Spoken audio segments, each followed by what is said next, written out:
Но прям как гром среди ясного неба появилась информация о том, что чемпион полутяжелого веса Ян Блахович в скором времени будет защищать пояс в битве с чемпионом среднего дивизиона Исраэлем Адесаньей. Схватка пройдет на турнире UFC 259 7 марта. И, конечно же, станет главным событием вечера. Без лишних формальностей ставь лайк и погнали сразу к прогнозу.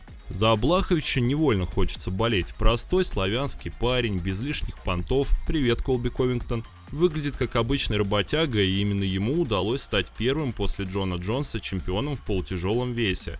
По физике, конечно же, своего соперника он превосходит. Адесанья смотрелся как новичок на соревнованиях бодибилдеров и в среднем дивизионе, что уж говорить о полутяжах, где номинальный вес спортсменов еще больше. Тем не менее, ушлый стайлбендер превосходит поляка в других показателях антропометрии. У него и длина рук больше, и сам он выше поляка. И обычно преимущество Адесаньи в этих параметрах сказывается на ходе боев. Вот вспомни битву с Ромеро, где как только Изи получил мощную бомбу по челюсти, тут же сел на велосипед и расстреливал Ромеро с дистанции. Мы все понимаем, что подпустить к себе Яна — это смертный приговор для нигерийца, поэтому делать он этого точно не будет, пользуясь тем самым преимуществом в антропометрии. Что касается опыта, то спортсмены приблизительно равны, но не будем забывать, что они пройдут 5-раундовую дистанцию. Несмотря на огромный опыт, у Яна был всего один бой, где он бился 5 раундов, и бился тут звучит очень громко. Скорее заставлял зрителей жалеть о том, что они включили его бой с Жакаре Соузой.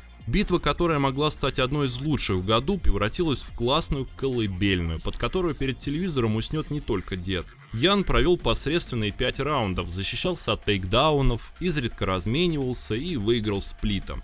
Изи тоже не без грешка. В памяти всплывает провал в схватке с Йоэлем Ромеро, где спортсмены вместо яркого побоища устроили догонялки какие-то, в которых лучше был, кстати, молодой нигериец. В общем и целом, у Адесаньи больше опыта, как в беге, так и в 5-раундовых боях, что может сказаться на ходе схватки. 2-0 в пользу Исраэля.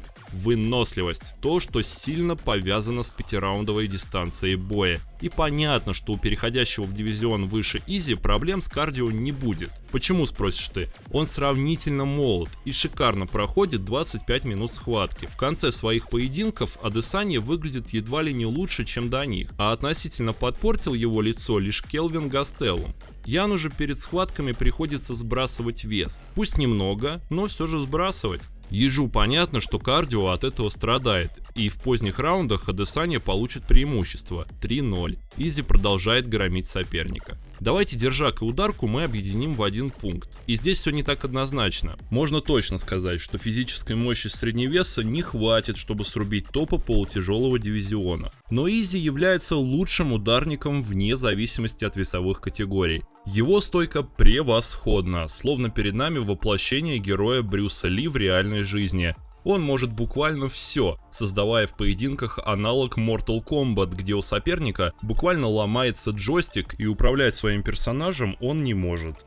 Что же касается Блаховича, то ему точно хватит сил потушить свет фанату аниме. Причем для этого может хватить и одного удара. Ян — это не Ромеро, от него так просто не убежишь, и он точно подберется к сопернику несколько раз за бой. Поляк часто включает ноги, а защита Изи не идеальна. Поэтому как минимум в нокдаун нигериец точно отлетит. Здесь мы отдадим парням ничью. Точечно будет сильнее Адесанья. Однако тоннаж ударов куда мощнее у польского бойца, а вот в грэпплинге победа полностью за поляком.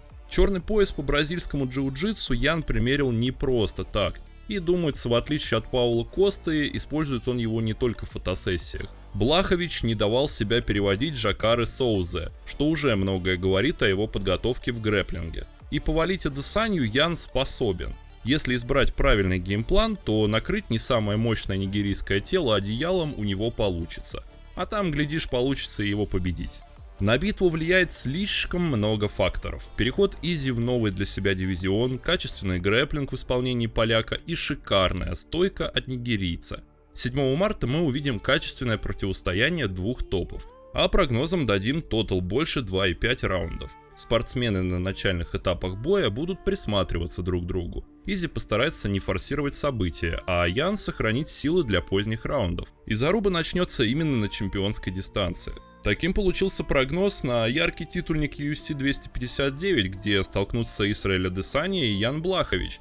как же завершится бой, по твоему мнению? Оставь его в комментариях и вообще клацай на лайк, колокольчик и подписку на канал не забудь, это важно. Впереди у нас прогноз столкновения двух бульдозеров Миочича и Нгану, анонс претендентской зарубы Крылова с Анкалаевым и многое другое, так что подпишись, чтобы ничего не пропустить. Давай, я проверю. С вами была команда MMA Express, скоро увидимся.